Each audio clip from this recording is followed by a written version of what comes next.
Ever wondered what's hidden in the very first verse of the Bhagavad Gita? It's more than just setting the scene. It's a deep dive into human psychology. Imagine the blind king, Dhritarashtra, asking his advisor, Sanjaya, "What are my sons and the sons of Pandu doing on the sacred field of Kuru-kshetre, a field of Dharma?" Now, why mention it's a field of Dharma, a field of righteousness? Dhritarashtra is afraid.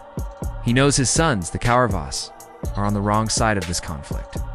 He's hoping the sacred ground might somehow discourage the righteous Pandavas from fighting. This one question reveals his deep-seated anxiety in his inner conflict.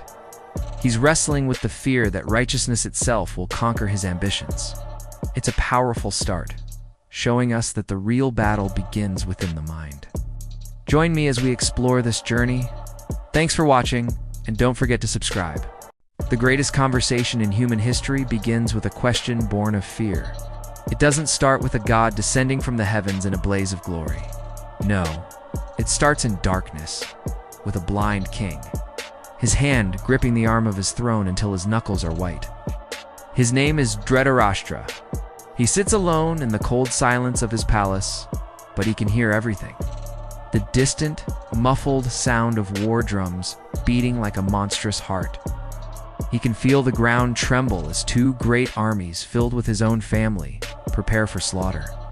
He is terrified, not of the war itself, but of the light. The light of truth that this battle is about to unleash upon his kingdom and upon his soul. The story of the Bhagavad Gita begins not with wisdom, but with the desperate question of a man afraid of what he cannot see. Stay with us as we explore this epic tale. Ever felt like you're in the dark, desperate to know what's happening far away? Imagine being King Dhritarashtra, blind, but needing to know the fate of his kingdom being decided on a battlefield. He can't see, but he has a secret weapon. Opposite him sits Sanjaya, a man blessed with an incredible gift, Divya Drishti, or divine vision. It's like having a live, high-definition stream of the war at Kuru-kshetre beamed directly into his mind. He sees every clash of swords, every strategic move, every hero's triumph and tragedy. The king cannot see, but he can ask. And through Sanjaya's eyes, he will witness the epic saga unfold. What questions will he ask first? What secrets of the battlefield will be revealed? Stick around to find out.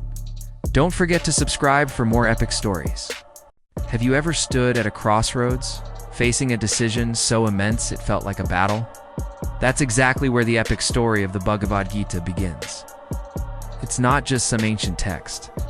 It's a conversation that unfolds on a battlefield, a place called Kuru-kshetre, the field of righteousness. Imagine two massive armies, cousins and kin, ready for war. The blind king, Dhritarashtra, anxious and far from the action, asks his advisor, Sanjaya, "What did my sons and the sons of Pandu do?" This one question kicks off a spiritual journey that has guided millions for thousands of years. It's a story about duty, choices, and finding your path in the middle of chaos. Curious to see what happens next? Join us as we explore the timeless wisdom of the Bhagavad Gita, right here. Don't forget to subscribe and hit that bell icon to follow along. Have you ever wondered about the very first words of the Bhagavad Gita? It starts with King Dhritarashtra asking Dharma-kshetre Kuru-kshetre ... What did my sons and the sons of Pandu do? Let's pause on those first two words. Dharma-kshetre means the field of righteousness. Kushtar means the field of the Kusht, the ancestral land. Why did the blind king mention the field of righteousness first, even before his own family's land? It's a fascinating detail. It reveals that deep down, he understood this wasn't just a family feud over a kingdom. It was a cosmic battle between right and wrong, between Dharma and Adharma. And in his heart, he feared that on a field of righteousness, his sons, who represented Adharma, stood no chance of winning. This single phrase sets the entire stage for the epic spiritual wisdom that's about to unfold. Thanks for watching, and subscribe for more insights. Have you ever wondered what the very first verse of the Bhagavad Gita is? It's a question one filled with anxiety and doubt asked by the blind king Dhritarashtra. Imagine this. Two massive armies are gathered on the sacred field of Kuru-kshetre, ready for a war that will change the fate of a kingdom. On one side, his own sons, the Kauravas. On the other, his nephews, the Pandavas. But Dhritarashtra isn't just worried about the battle. He's afraid of the battlefield itself. Kuru-kshetre is a holy land, a place of Dharma. He fears that its sacred influence might sway his sons' hearts. Or even worse, that the land itself will favor the righteous Pandavas. So, with his heart heavy with dread, he turns to his charioteer, Sanjaya, who has been granted divine sight to see the battle. And he asks the pivotal question: on the holy field of Kuru-kshetre, what did my sons and the sons of Pandu do? Here lies the great tragedy. They are all cousins. They are all members of the Kuru dynasty, one family bound by blood and heritage. But in his blindness, the king creates a devastating divide. He speaks of my sons versus their sons, the Pandavas. It's this attachment, this deep-seated moha, that plants the seeds of conflict. He is physically blind. Yes, we all know that. But his spiritual blindness, his inability to see the unity of his family and the path of righteousness, is far more dangerous.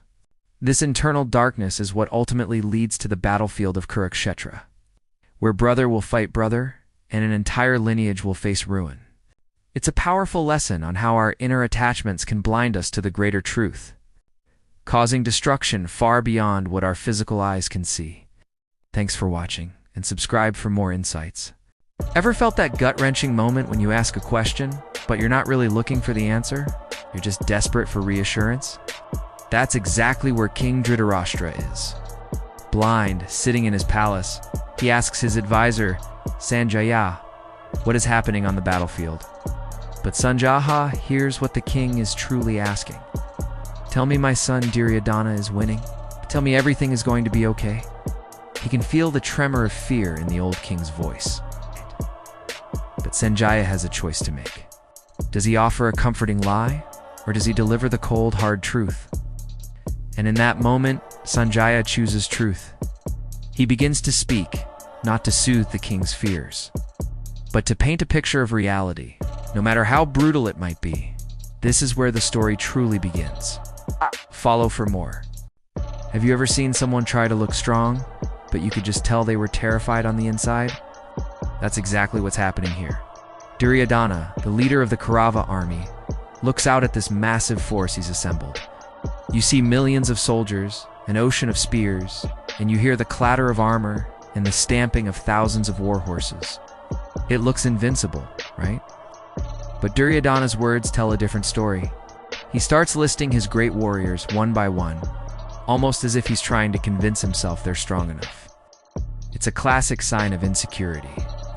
He's boasting, not out of true confidence, but to hide his own fear. This is the false bravado of someone who knows deep down they might not be on the right side of history. Let's break down what he says next. Don't forget to subscribe for more.